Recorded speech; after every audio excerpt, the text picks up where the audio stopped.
Ano ang nararamdaman mo ngayon? Maaaring ikaw ay masaya, malungkot, galit o nangangamba. Kahit ano pa man ang iyong nararamdaman, okay lang yan. Hayaan mo ang iyong sarili na madama ang mga emosyong ito. Parte ito ng iyong mental health. Sabi nga ng mga eksperto, ang mental health ay estado ng iyong mental, social at emotional well-being. Ang mental health ay nakakaapekto sa iyong pag-iisip, pakiramdam, pagkilos, pamamahala ng stress, pakikipag-ugnayan sa iba at paggawa ng desisyon. Ugaliing alagaan ng iyong mental health. Ingatan ang iyong sarili. Para sa iba pang mental health at self-care tips, i-download ang isang pwede kang magpabalik-balik dito depende sa sitwasyon. Sa green zone, ikaw ay nasa pinaka o mas maayos na estado ng pag-iisip kung saan mas naaabot mo ang iyong buong potensyal. Nagpapakita ito ng pagiging malso. Kung nasa yellow zone naman, subalit aktibo, ikaw ay nakakaranas ng bahagyang paghihirap o pinipiling manatili ka sa iyong comfort zone.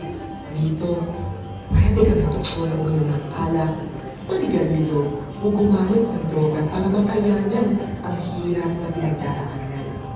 Kapag umabot ka naman sa red zone, ibig sabihin ito ay pwede kang magkaroon ng malalang sintomas ng mental health condition kung saan may badyang panganib na sakta ng sarili tulad ng paglalaslas bilang coping strategy. Nakakalungkot man ulit na uuwi ito minsan sa pagpapakamagay. O kumusta? Nasa ang zone ka kaya sa ngayon?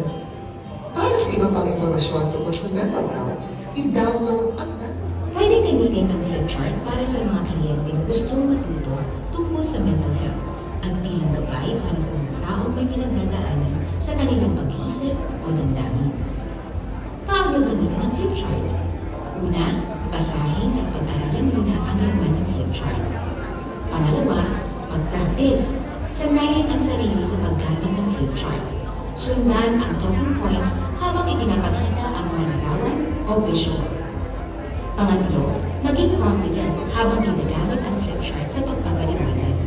Ang talking points page ay para sa iyo bilang BHW o CHW. Ito ang lagay mo sa inyong pagpapaliwanag. Ang visual pages naman ay para sa mga kausap mo. Dapat nakaharap ito sa kanila habang nagpapaliwanag ka.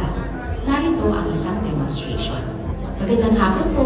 Ako si Loida, isa sa mga BHW dito sa barangay. Ngayon, magbabahagi po ako ng tungkol sa mental health at well-being. Pagkatapos magpakilala, itaas ang flip chart at iharap ang visual page sa iyong mga kausap. Gamitin ang talking points bilang gabay habang nagpapaliwanag. Ano ang mental health o kalusugang pangkaisipan? Ano ang mga aspekto ng kaginhawaan? Ang kalusukang pangkaisipan o mental health, pati na rin ang ating damdamin, ay bahagi ng magbuang kaginhawaan ng isang tao.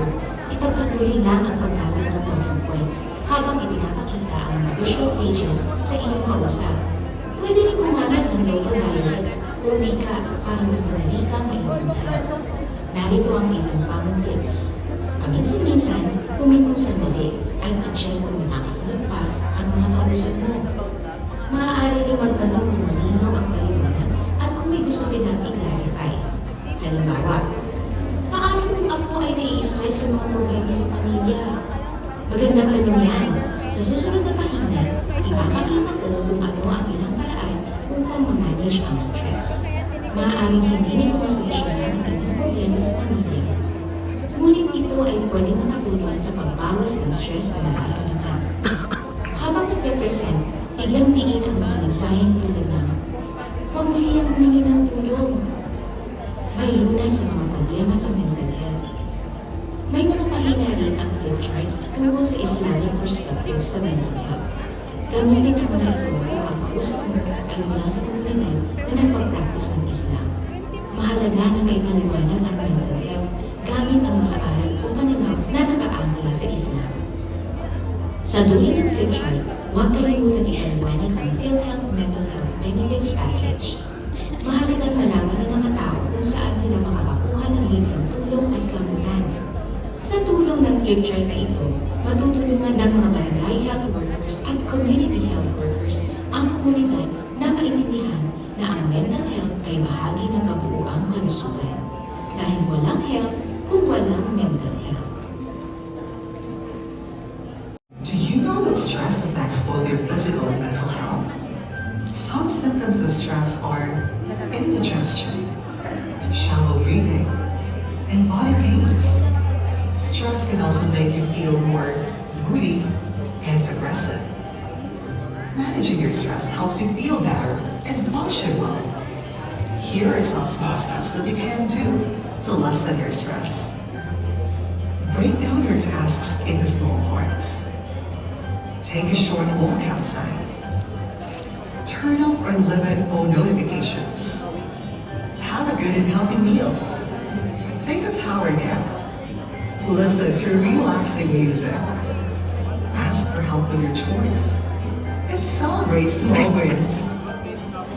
Always remember, take care of yourself. Don't let stress affect your health. If you're feeling stressed for more than 2 weeks, seek professional help.